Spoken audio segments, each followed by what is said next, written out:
আসসালামু আলাইকুম সম্মানিত শিক্ষার্থীবৃন্দ। আজ আমি তোমাদেরকে জানানোর চেষ্টা করব যে অনার্সে অর্থাৎ স্নাতক শ্রেণীতে কিভাবে অল্প সময়ের মধ্যে কম পরিশ্রমে পরীক্ষার জন্য প্রস্তুতি নেবে। যখন একজন শিক্ষার্থী অনার্সে অর্থাৎ স্নাতক শ্রেণীতে ভর্তি হন, তখন সাধারণত তিনি কর্মজীবনে চলে যান এবং জীবিকার তাগিদে তাকে ছুটে চলতে হয়। সেক্ষেত্রে পড়াশোনার জন্য তিনি যথেষ্ট সময় পান না। তাই অল্প সময়ের মধ্যে কম পরিশ্রমে কীভাবে গোছানোভাবে পরীক্ষার প্রস্তুতি নেওয়া সম্ভব, সেটি আমি সংক্ষেপে আলোচনা করব ইনশাল্লাহ। প্রথমে প্রত্যেক বছরেই তোমাদেরকে নতুন হোক পুরাতন হোক একটি গাইড সংগ্রহ করতে হবে। পুরাতন গাইড অর্ধেক দামে পাওয়া যায় আর নতুন গাইড সম্পূর্ণ দামে কিনতে হয়। এক্ষেত্রে তোমরা ব্যতিক্রম ইজি প্লাস এই বইটি কিনতে পারো।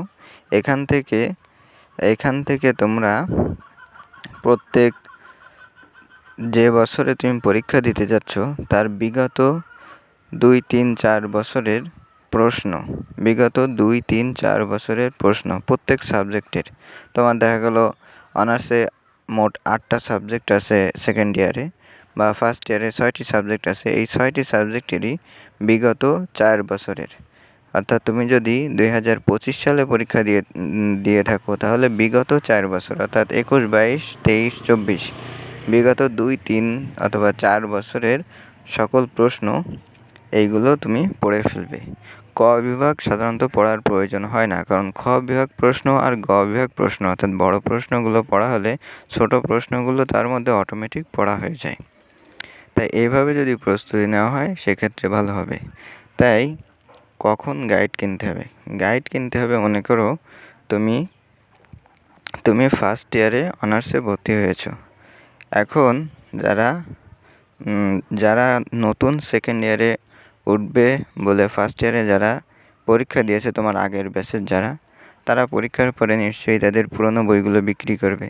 তুমি তাদের পুরনো বইগুলো কিনে পড়া শুরু করতে পারো, কিংবা তুমি বাজার থেকে নতুন বই সংগ্রহ করেও কিনতে পারো। যে কোনো বই হলেই হবে। নতুন বইও পড়া ভালো, আর পুরনো বইও অনেক ভালো বইও বাজারে অর্ধেক দামে পাওয়া যায়। অর্থাৎ নতুন বইয়ের দাম যদি হয় 800 টাকা, পুরনো বই তুমি 400 টাকা বা 350 টাকায় সংগ্রহ করতে পারবে যে কোনো পুরনো বইয়ের দোকানে। প্রত্যেক বিভাগীয় জেলা শহরে এমন পুরনো বইয়ের অনেক দোকান পাওয়া যায়। সেখান থেকে তোমরা এগুলো কিনতে পারো, কিংবা তোমার পরিচিত কোনো শিক্ষার্থীর কাছ থেকে এগুলো নিতে পারো বা কিনতে পারো।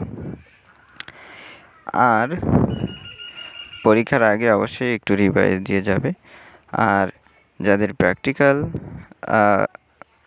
পরীক্ষা আছে তারা প্র্যাকটিক্যাল পরীক্ষার আগে কলেজে যে ক্লাসগুলো হয় সেই ক্লাসগুলোয় অংশ নেবে।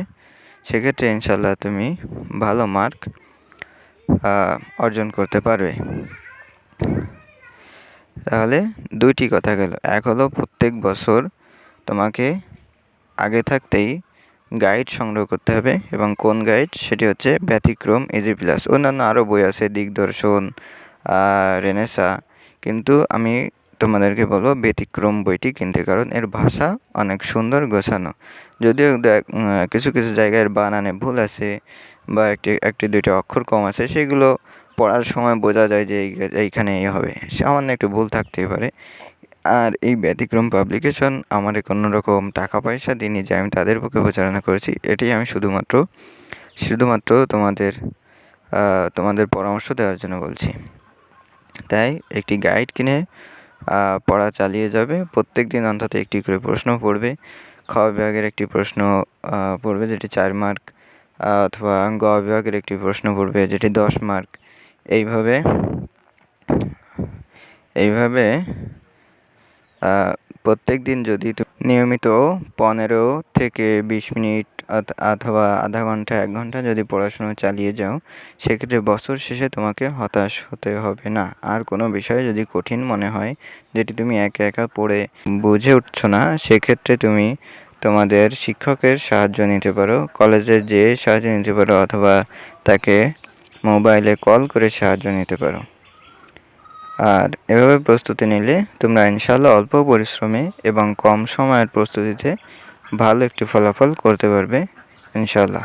আর অনার্সে অন্তত সেকেন্ড ক্লাস যাতে থাকে সেই জন্য চেষ্টা করবে। ফার্স্ট ক্লাস থাকা ভালো, কিন্তু সেকেন্ড ক্লাসের চেয়ে কম না, অন্তত সেকেন্ড ক্লাস রাখার চেষ্টা করবে, যাতে তুমি সকল চাকরির পরীক্ষায় অংশগ্রহণ করার জন্য সুযোগ হাতে রাখতে পারো। আশা করি বোঝাতে পেরেছি। ধন্যবাদ। মালিক আমার, তুমি তাকিয়ে দেখো, আমার জনম, আমার মরণ, আমার ইবাদত তোমার কুদরতি কদমে সমর্পিত। শক্তি দাও, সাহস দাও এই অসহায় চিত্তে। তোমার করুণা বাড়িতে অবগাহিত হোক আমার সত্তার প্রতিটি অংশ।